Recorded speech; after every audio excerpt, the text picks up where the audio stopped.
Okay, today I'll be making up the Golden Gate Gecko Slurry. This can be given to your gecko if it's been off food for a few months and it's losing a lot of weight, or leopard geckos recovering from metabolic bone disease, females who've dropped too much weight during breeding season, or geckos suffering from anorexia. I wouldn't give this to your adult gecko if it's been off of food for a couple weeks, as leopard geckos can sometimes go through phases where they're not interested in food. Also, don't use it if you think your gecko may be impacted or if you're unsure what's wrong with your gecko, such as a parasite. This isn't a medicine, so if your gecko is really ill, it's not going to cure it, so it would be better to take it to a reptile vet first. A list of all the items I've used will be in the description below, and for anyone in the UK who's struggling to find some of these things, I've also added some links to where I bought the items. Okay, so let's begin. You will of course need some form of blender. Make sure if you want to use someone else's like your parents, ask permission beforehand because this can get a little bit gross. So first we add the baby food. Ideally this should be squash or pumpkin flavour, though I'm pretty sure that's kind of the same thing.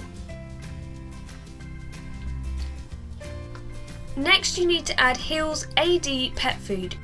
You can pretty much pick this up at most vets. I got this from Pets at Home. If you're used to the smell of dog food, then that's great. If you're not, this stinks.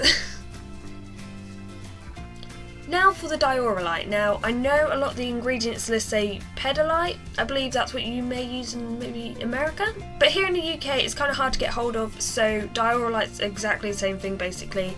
And you can just buy it in sachets and make it up and then add it in.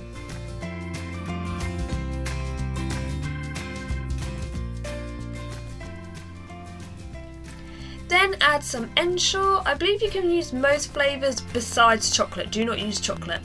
But to keep on the safe side, I use the plain one.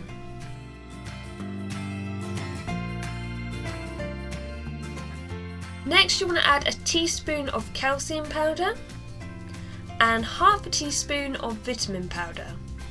Finally you have to add 2 to 4 extra large handfuls of mealworms. I actually want to do this quite quick because I felt really bad for them. Now blend everything together. Trust me, it does smell as bad as it looks. Watch out that the baby food doesn't get stuck to the top like mine did. Once everything is blended together, pour it into ice cube trays so you can freeze it and store it. I found this particular recipe makes up so much slurry that there's no need to worry about running out anytime soon.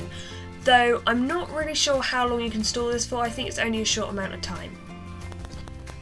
You'll need to feed this to your gecko using a dropper or a blunt syringe like this.